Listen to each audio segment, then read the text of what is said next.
The title that I was given, or the original topic, was actually supposed to be two people.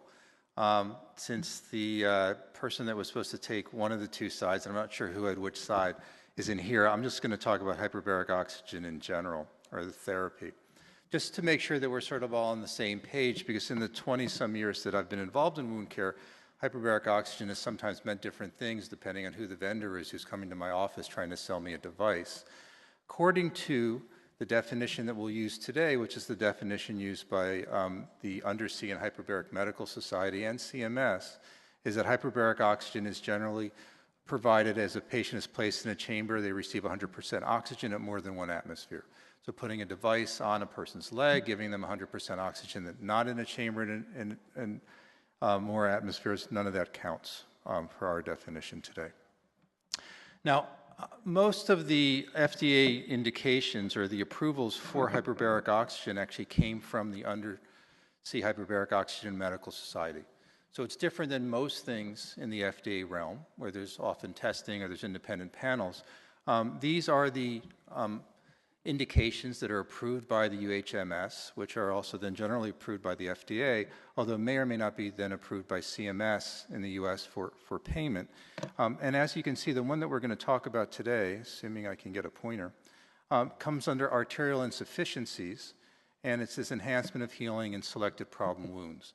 Now, for anybody who wants to read these things more carefully, here's the website that you can use to go and find out, but actually what they say, or their Undersea Hyperbaric Medical Society initially said, so the best evidence exists for treatment of ischemic, infected, Wagner grade 3 or worse wounds in diabetic foot ulcers. Okay?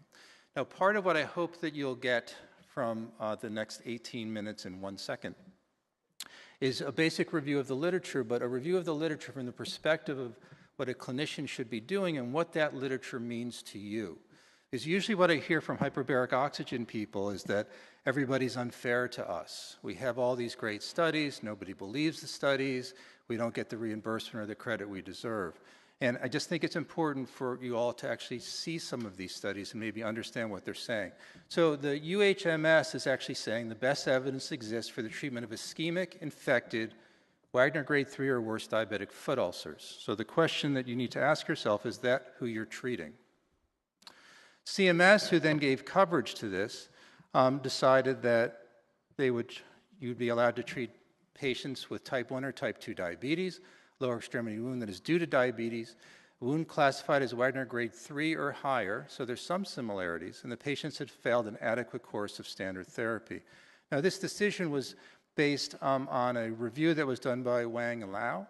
It was sponsored by ARC through CMS. And in their review, they had decided, down here in red, it's tough to get a pointer to work, is that chronic non-healing wounds, diabetic ulcers, there were 2 randomized clinical trials, some non-randomized studies, and that was the best evidence. And based on that evidence, they then went to CMS then used that information to begin their coverage decision. However, what's important in this document is this concept of what this non-healing wound period is, okay? Now, they very clearly said the literature provides no guidance on when HBO therapy should be initiated for chronic non-healing wounds, okay? So while this is the information that was used to help coverage decisions, within that information there was no real discussion about this period of time that CMS decided earlier needed to be done before you could start. CMS's most recent coverage decision, and it may have been updated since 2006, but I believe this is the most recent, is that the use of HBO therapy is covered as an adjunctive therapy only after there is no measurable signs of healing for at least 30 days. Though we just said they don't have any information for that. Standard wound care in patients with diabetes wounds should include an assessment of the vascular status and correction of any vascular problems in the affected limb if possible. I know many of you take that to mean that you should treat wounds that are not ischemic or have good arterial flow or have failed other treatments. Failure to respond to standard wound care occurs when there are no measurable signs of healing for at least 30 consecutive days. No measurable signs. Okay. Continued treatment with HBO therapy is not covered if measurable signs of healing have not been demonstrated within a 30-day period. So that's supposedly what everybody's doing in the US if they're treating people with HBO. Now, I'm an epidemiologist primarily, and we think about clinical trials in a couple of different ways, and I want to cover that really quickly and then show you the studies that supposedly indicated that HBO should be used, and I want you all to then decide whether or not those are the patients that you're seeing. So there's an issue called efficacy, validity, effectiveness, and generalizability, and we're going to very quickly talk about each one of those. So efficacy, they're the really fancy randomized clinical trials everybody gets so excited about. Efficacy is the extent to which a specific intervention produces a beneficial result under ideal conditions.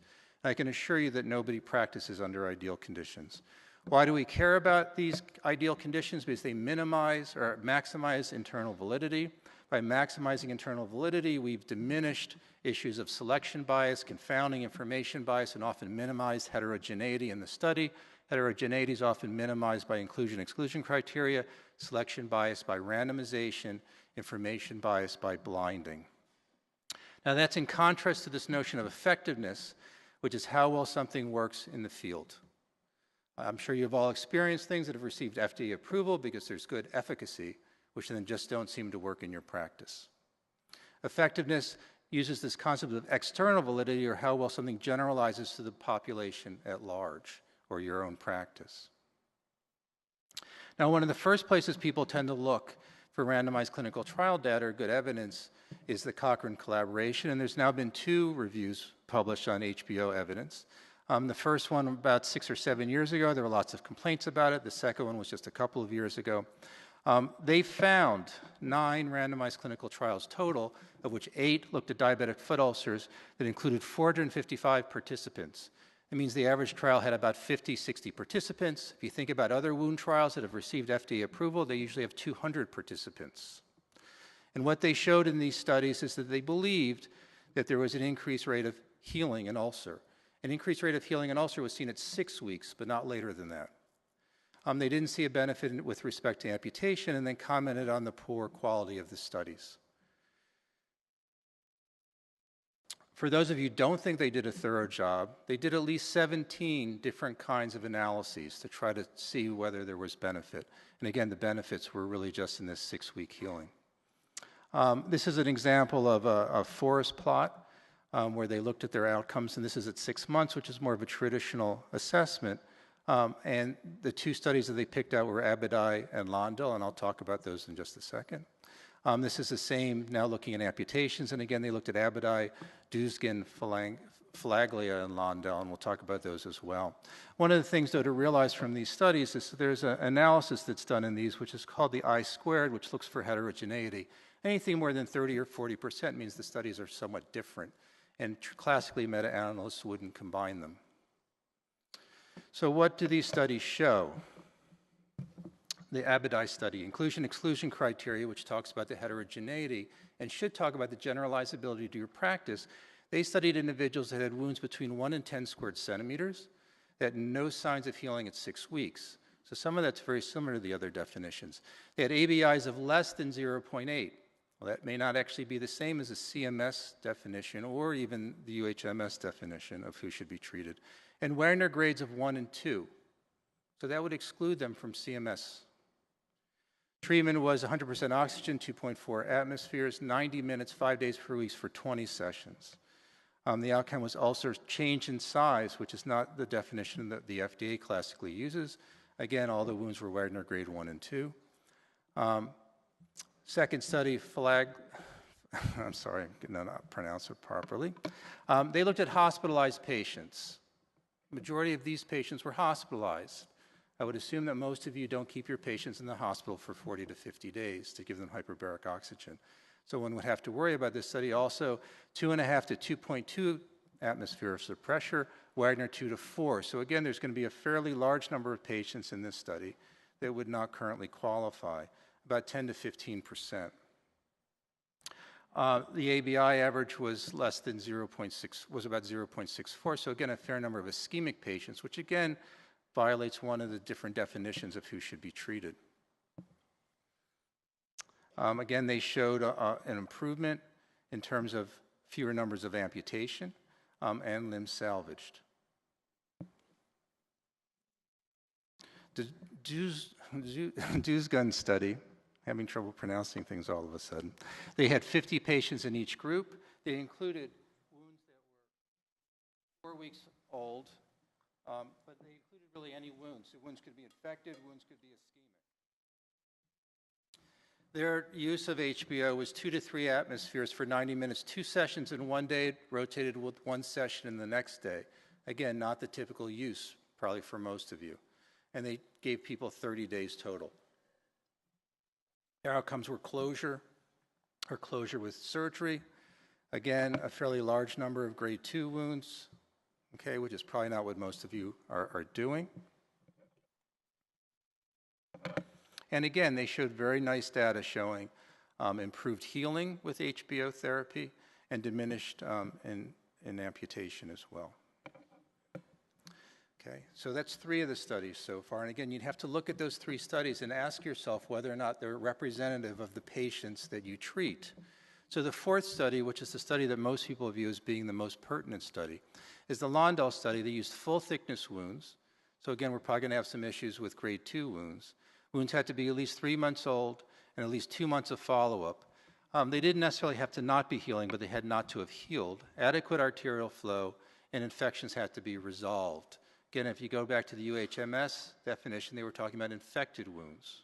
Okay, so again, there's some definition differences that you need to think about.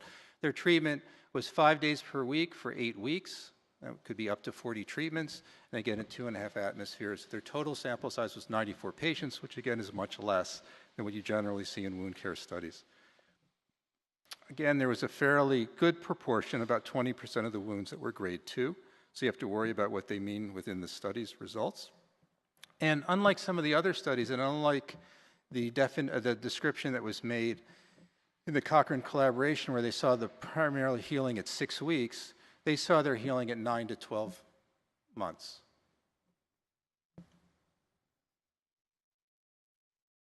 Okay, so those are the randomized clinical trials, and they should be describing efficacy, the best possible effects that you can get in an ideal situation. And again, I would implore you, when you're looking at each one of those studies, to see, is this what I'm treating in my office when I use hyperbaric oxygen? Now, as was mentioned earlier, we conducted a study that was published about a year ago in Diabetes Care. This was a cohort study. It's not a randomized clinical trial. Our issue was to look at effectiveness, to try to look at a large population of individuals who are using hyperbaric oxygen and to see whether or not it worked. And I will tell you off the bat, when we began the study and the way the grant was written, this was funded by Agency for ARC, Agency for Health Policy and Research Quality. We presumed it was going to work because our second aim was then to show that HBO was cost effective. We looked at a cohort of wound care centers. We used a technique called propensity scores, which I'll show you is a fairly old technique. And we also used a technique called instrumental variables, which is another older technique, which we were used to try to adjust for the fact the study was not randomized. And these are commonly used techniques. We looked at wounds that were Wagner grade 2 and higher, because that's really who was being treated. We looked at people who had no arterial disease, and we viewed this improvement period as being less than 40% improvement in the first 4 weeks. Treatment was per protocol that was used in these centers, and our outcome was healing by 16 weeks, which is sort of compatible with most FDA-approved randomized clinical trials.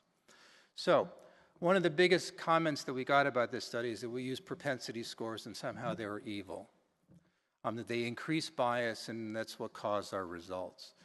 The original propensity score study was done by Paul Rosenbaum as part of a dissertation with a gentleman named Donald Rubin. This study has been cited 4,500 times since it was published. Now, I can assure you it wasn't cited 4,500 times because people had problems with it, because usually that happens once. But it's been cited 4,500 times. And there's some pretty impressive academic individuals in this audience, and I would hazard to guess that probably nobody here has a study that's been cited more than 500 times. I can also tell you that I sit on the promotions committee at Penn, and when we look for promotion, if somebody's had a couple studies cited 100 times, we think they're really doing well.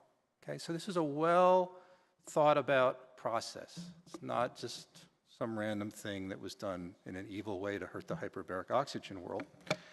And in fact, in the last 2 years, here's 5 studies that were just picked off the internet that used propensity scores and cited that paper. They were published in JAMA, New England Journal, JAMA, Circulation, all fine journals.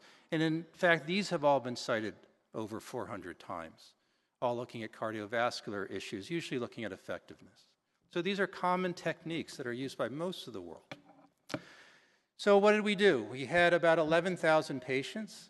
I'm sorry, about 6,000 patients. And we tried to take a look at those who had used hyperbaric oxygen, who had diabetic foot ulcers, and those who didn't, who met the criteria that we talked about just above. Now, if we had just done a straight cohort study, this is what we would have seen. But again, we're talking about trying to adjust in such a fashion that we're eliminating bias. And one of the things that propensity scores do is you try to create groups where the patients actually look similar, and those groups look similar just like that first table in an RCT where they show the two randomized sides. Now, again, for those of you who think that we weren't able to do this well, we were able to predict pretty closely using covariates that have been well established in the past, which are what these are, just who was going to heal and just who didn't heal. So again, this was fairly well thought out, believe it or not. And we were able to actually balance things pretty well, with the exception in one of the groups weren't able to balance well the wound grade. And what did we find? And again, everything I'm showing is right out of tables from papers, including the other things, because I didn't want people to think that anything was doctored in any way. But if we didn't do any kind of propensity score adjustment, people who received hyperbaric oxygen were about 2 times more likely to be amputated, and those who received hyperbaric oxygen were about 42% less likely to heal. If we did our propensity score adjustments, that actually came closer down to 1. They were only 2.1 times more likely to be amputated, and about 39% more likely not to heal. Because there were some issues about that we should look at a quicker outcome, we did that. That didn't really change things very much. We redid things to just look at Wagner grade 3 wounds, not including 2, because Wagner grade 3 is really what's been approved, although it's not necessarily what's being done in the communities. And again, now they're about 40% more likely to be amputated and about 34% less likely to heal. If you're concerned about the definition of amputation, we could just look at major as it was billed. And again, it's still in all situations, it looked as if HBO was less likely to do well. Now, the conclusion of the study was that HBO may not be useful. We didn't say not to use it, and I still wouldn't say not to use it. This is an effectiveness study. But at this point, for those of you who use HBO, you should say there's 4 randomized clinical trials that are frequently used and frequently cited in all sorts of things. And they each sort of include a different group of patients, unfortunately. Some of them include a group of patients that you should get reimbursed for, and some of them don't. And I would think very carefully about how that impacts your care. Now, the other thing that I've heard from people in the past is that, oh, but we have these 4 RCTs, that's really good. Well, why do everybody keep saying that our studies aren't of high quality? This was a paper that was actually given to me by David Armstrong, so you can blame him for this and not me later on. This was a study done by the group at McMaster, which is really the big evidence-based medicine group, and they went back and looked at the level of evidence that was used for most hyperbaric oxygen indications, not the indication for wound healing, though, and I'll show you one in a second, and reevaluated everything. And their basic conclusion was that the system that was used to look at quality was actually quite poor. And in reality, again, if you look at this very carefully, all of the studies that had been done in the past were of low quality. And probably the reason they didn't evaluate chronic wounds is that one of their colleagues was actually at the same time doing another meta-analysis of hyperbaric oxygen. And their conclusion in the end was that they didn't really find much good evidence for its effectiveness and thought the studies were of low quality. Okay, so again, I would argue that what you need to think about when you're looking at these studies, and not just hyperbarics, but any time you're doing something and you claim there's evidence, is what's the difference between efficacy and effectiveness? And where are you living?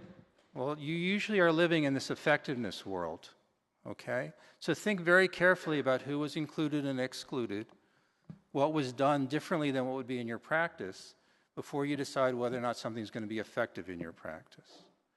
Now, again, I'm arguing both sides, I suppose, since I'm having an argument with myself, which I guess I've had for the last 1.5 years now. And the people who have been upset by the article have stopped coming to my office with pitchforks and torches.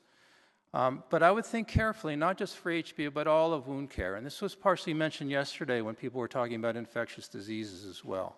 Think very carefully about the evidence that's there.